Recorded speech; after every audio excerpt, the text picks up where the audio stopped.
And where do people end up after the government denies them chances for a decent education or a decent job? In the clutches of the worst government roadblock of them all, the dependency of the welfare system.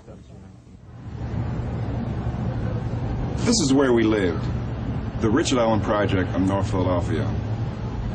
My father deserted us when I was 3, so occasionally my mother had to take welfare. But she didn't like it, so she took work as a domestic servant whenever she could. Back then, welfare wasn't a way of life. My mother only received $25 a week. Almost any job paid more than that.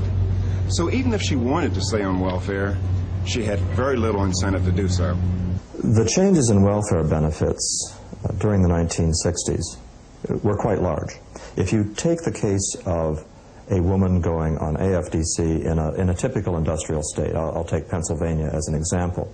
In 1960, she would have gotten about $23, which in 1980 purchasing power was about $63. By 1970, she could have gotten benefits conservatively estimated, not tapping all of the possible sources of support, but a minimal package that would amount to about $134 in 1980 purchasing power. By way of comparison, a minimum wage job in 1960 only paid $111 in 1980 purchasing power. In other words, in 1970, the AFDC plus other forms of benefits were providing purchasing power somewhat greater than you could make by working 40 hours a week at a minimum wage job only 10 years earlier. I came from a broken home, but in my day that was unusual. Black families were almost as stable as white families. The black family did not start falling apart until the 1960s, as more blacks were lured into the welfare culture. And this came in 2 ways. One way was that prevented the formation of families, that is, fostered illegitimacy. And it's easy to understand how this happened.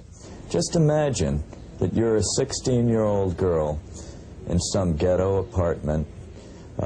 You scarcely know your father. He occasionally visits. Perhaps he's drunk a lot of the time. He doesn't have a job. Your mother is under terrible stress trying to discipline her boys who are often out in the streets in gangs. The neighborhood is rife with crime.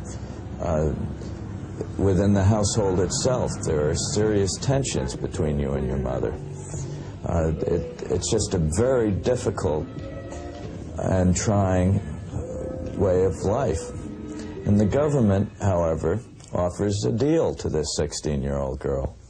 It says you can leave all this.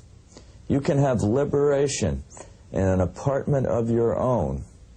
You can have access to some 17 different social programs.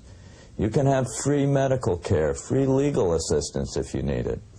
You can have several $100s a month free, all on one condition. And that one condition is that you have an illegitimate child.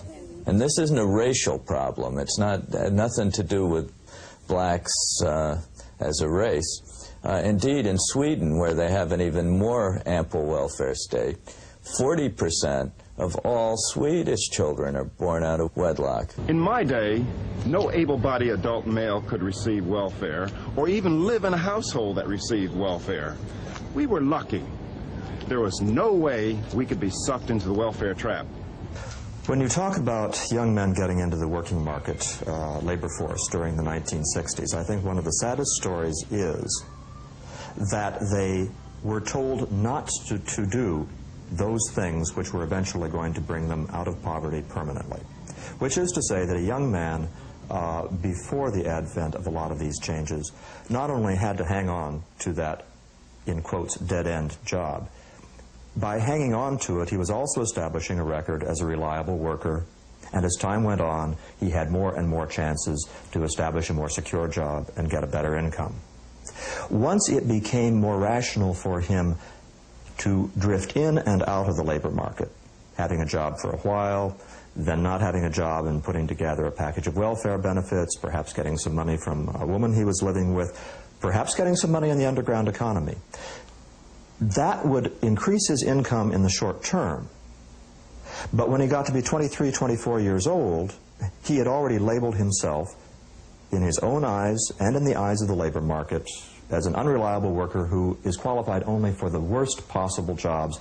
In other words, the welfare state tells you that you're optional, that all your struggles, all your labors in the workforce are unnecessary, that, as a matter of fact, that you can support your wife and children best by leaving them.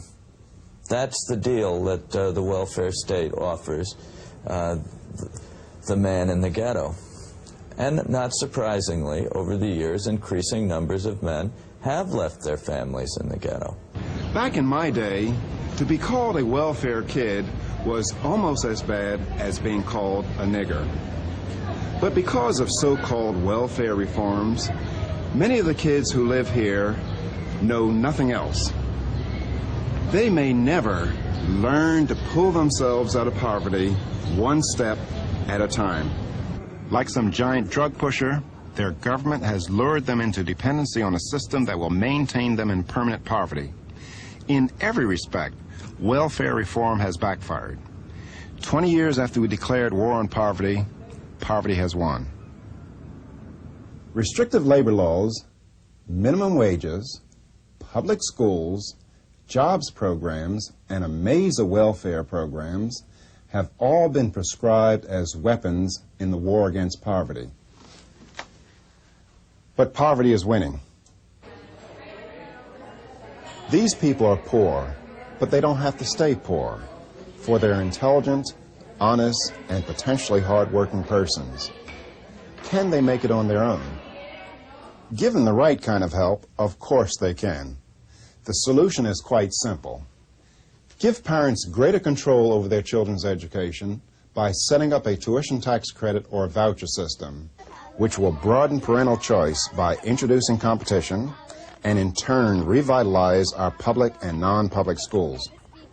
Remove the burden of the minimum wage from youngsters.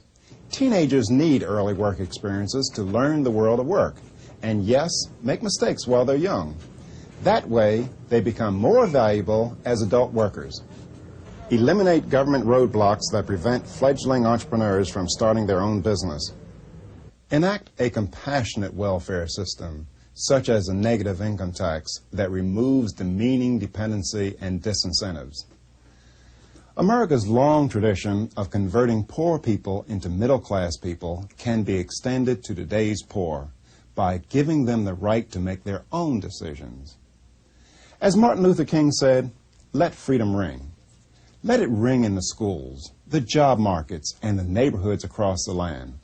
And then we can all be free. Free at last.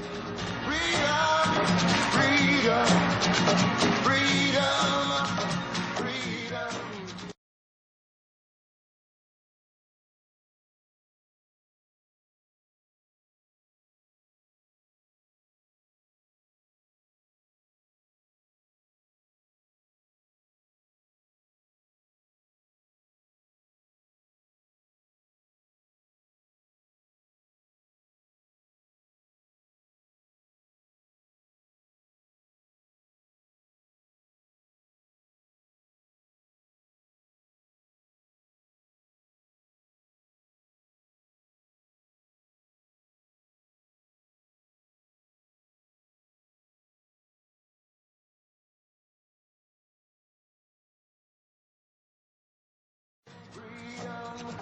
Good Intentions was produced by Imagine Incorporated, which is solely responsible for its